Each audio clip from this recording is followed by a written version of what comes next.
பகல்காம் தாக்குதலை தொடர்ந்து இந்தியா மற்றும் பாகிஸ்தான் எல்லையில போர் பதற்றம் நிலவி வருகிறது.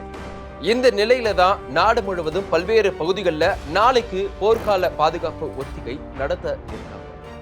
இந்த ஒத்திகை எப்படி நடக்கும் அப்படின்றத இப்போ ஒன் பை ஒன் பார்க்கலாம். முதல்ல ஏர் ரைட் சைரன்ஸ்.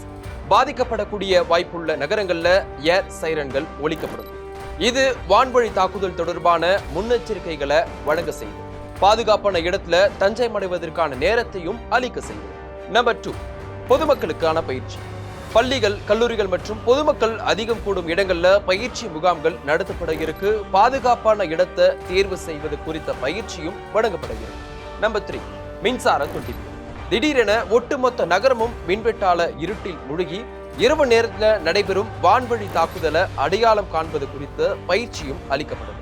நம்பர் 4, மீட்பு பணி பயிற்சிகள். இதுல ஆபத்து மிகுந்த பகுதிகளில் இருந்து பொதுமக்களை பாதுகாப்பான இடத்திற்கு மாற்றும் நடவடிக்கைகளை வீரர்கள் மேற்கொள்ளவும் இருக்காங்க.